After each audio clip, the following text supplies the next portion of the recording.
Okay. So, meron tayong 10 audience na may mga names sa mga placards nila. Okay. Okay? Bibigyan natin sila So, ng... andito sila, no? May Andito mga, sila ngayon. may mga hawak silang mga placards dyan. Nandun yung mga pangalan nila. Oh. Ayan, kita mo, ito from Huwag niyo Lyceum muna. to eh. Huwag niyo Ate, muna papakita doon sa dalawa. ano na nahuli mo? Ilan na? Ilang isda na? Ayan. Hindi, pero ito, dito sila, no? Yung mga placards na yan, may pangalan nila. Oh. Oo. Bibigyan natin sila ng 60 seconds para ma-memorize ang kanilang mga pangalan. And after that, i-jumble namin at makikita natin kung sino pinaka-sharp ang memory. Paramihan lang na ito ng tamang sagot. Tama? Na maalala nila yung names. At may twist. Pwede kayong pumili ng kakampi sa aming mga hosts. Uy. Kung Oo hindi nga. nyo na kaya, let's just say, nakalimutan Wow! nyo. Parang, Actually, kaya kami nagganitong look eh. ako, hindi ko na Kaya kailangan ng pala. ganitong look. Oo. Nakisama lang ako. Ganun ba? Wow. Isa lang ang sasabihin Okay. ko. Isa lang ang sabihin ko, huwag niyo akong piliin kasi hindi ako magaling sa pangalan. Teka lang, umpisahan na Pakita na. natin. Okay. Ipakita na natin. For 1, 60 seconds. 2, 3. Three. Go! Hop! Sa pangatlo pa lang ako, wala na ako maalala.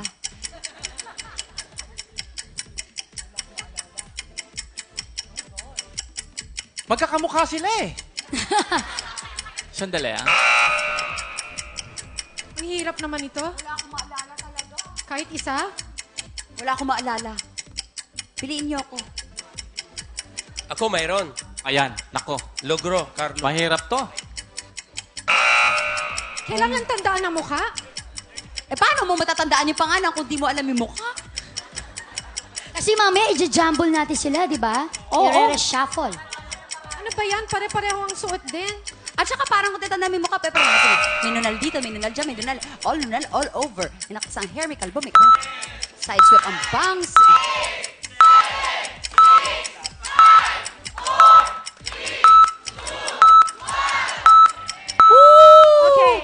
Okay.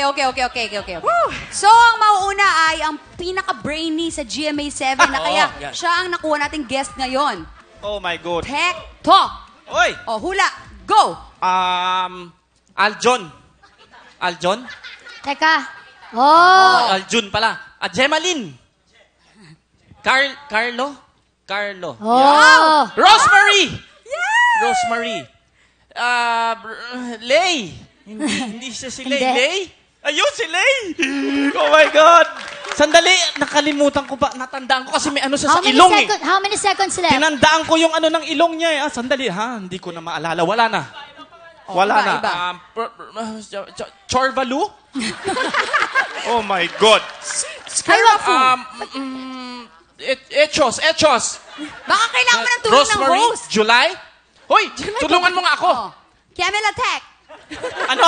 Skirmalin. Skirmarine? Hindi ko na... Off, time is up! Oh my God. Ilan ang nahulaan? 1, 2, 3, 4, 5. 5. At least ako kalahati. Kasi ako Sino hindi mo na magkakam- nakakawan. O, Mark. dito tayo. Kay Ang Mark. hirap. Si Mark naman. Oo, pero kay Mark, Dapat yan sa'yo kasi Park, kanina lugi nakita kami. mo yung pangalan ulit eh. Oo. hindi, Jumble. Jumble. Ija-jumble natin. Rumble daw. Huh? Kailangan nyo kayong Oh, sige. maglipat-lipat ng Halo-halo pwesto. Yan. Oh. Alam mo, Samantalang nagka-jumble, The tamalikot boat si is Mark. sinking. May advantage Group ka pa, yourself ha? into hindi sila 5. nag-jumble. Oo nga. Sus Mario Okay. Josep. Oh, Mark. tumalikod. A ready. A Ready? 1, a 2, a 3. Go. So, si... Hoy! Bakit nyo ba? Hoy! Ay, ano ba yan? Bakit nyo tinaas? Okay, Oh, ready, go. ulit. Jumble. Ready? Okay na, go. Go. So, si Aljun, Lay, Evan, Wow! si Carla, Babae ka? Carlo, Lalaki and then po.